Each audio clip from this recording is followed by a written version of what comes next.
Hi guys, I'm here and welcome to the workshop. Today I'll be presenting a couple of new wheel sets that we just got here in the store, and they're one of my favorite brands, Enve, and they feature one thing that has been mentioned quite a lot regarding these rims, and is the Chris King hub set that we got in these two pairs of wheels. So why is this special? What is the deal with Chris King? How does it all work? Well, if you're buying Enve wheels, you're not really buying a complete wheel set. You're buying an Enve rim that is then going to be custom built to the hub that you prefer.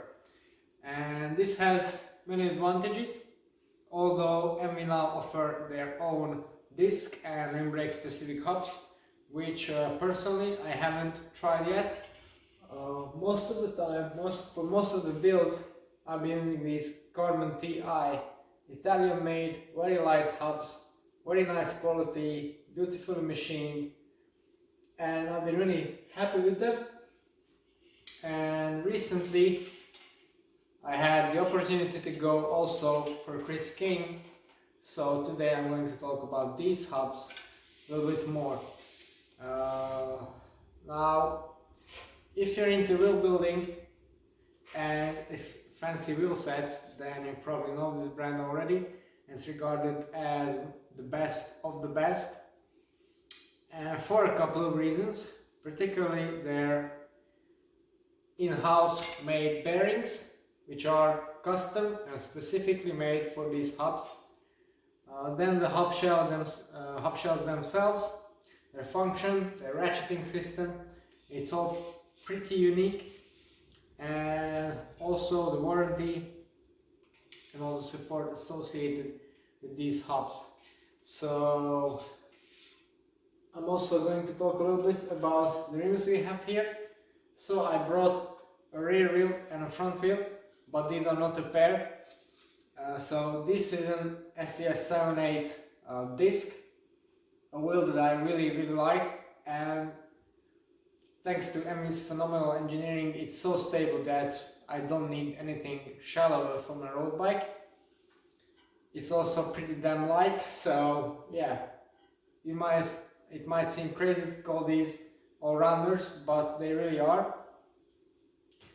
And then there are the 4.5 ARs, which I also really like. These are one of my favorites too. That's why I chose these two to present. It's basically the trend that Enve started, the wide so-called all-road rim design.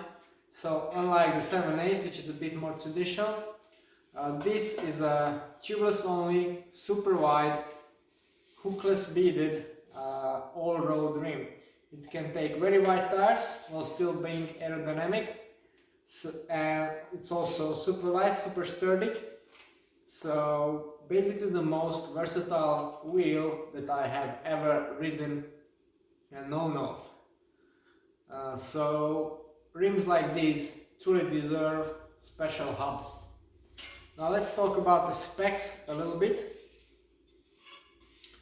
Price-wise, the Chris King hubs are of course on the expensive side due to their made in US character and superior build quality, but they're nothing really extravagant when you compare them to other high-end hub options like the aforementioned carbon TIs or extra lights or tunes, for example. So that's fine. But the difference lies for Chris King that it's more about efficiency, stiffness and durability instead of out and out lightweight. The 7.8 wheel set that I personally use right now in my bike has carbon TI hubs, and it weighs 1550 grams. This wheel set is 120 grams heavier due to the hubs mostly. You can also notice that unlike the nowadays trendy hub designs is triple spokes. They use traditional flanged hubs, but they use a now widely established center locking rotor mount, which for me has up and down sides. The upside is of course ease of installation and less rotor warping or bending, not dependent on how you tighten the bolts. But it also means that it's a bit harder to shim and adjust your rotor position. If you have multiple wheel sets for the same bike, you know what I'm talking about. It can be really a pain in the ass. For center lock hubs, you don't really get many options for, well, adjusting that, but you can get special shims relatively easily for 6-bolt rotor mounts.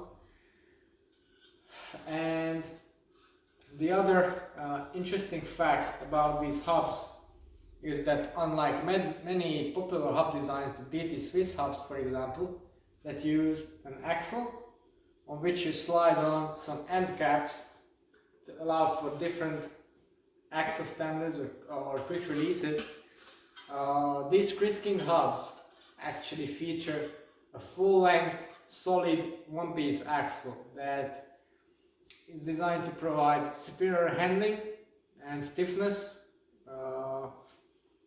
and power transfer, obviously. So it's a unique feature.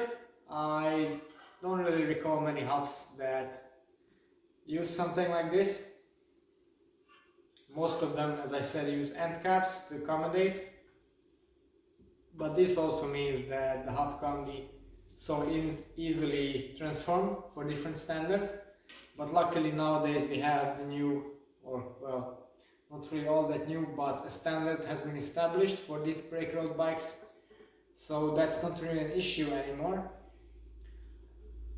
Then if you talk about the bearings, I've already mentioned that they're custom made in-house by Chris King just for these hubs, and they are said to be the most efficient bearing and hub set there is, or the fastest with the least amount of drag. I have no way to verify that at the moment. All I know is that there is a preload adjuster that is not so common on hubs nowadays, and in the first couple of rides you really have to pay attention to the preload they put on the bearings. They need to wear in a little bit, and then they should get faster as you use them, which is quite a bold claim, but judging from the popularity of these hubs, there's no real way to disprove that. I'm still waiting for the XDR free hubs to change these, because I'm not going to use 11-speed drivetrains anymore. So as you can see, the free hub is still 11-speed. It's going to be changed soon. And if we talk about the free hub,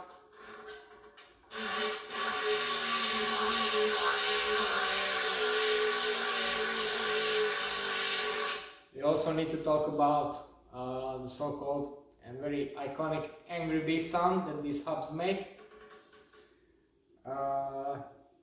This is due to the fact that Chris King uses a so-called ring drive system, which means no poles, no ratchets, but a very different system than from what other people use. And you can feel just by spinning the wheel and the ratchet is on that it has extremely low friction. It also has a lot of engagement points and very quick action, so it's all very solid, and it should be lasting for an incredible long time.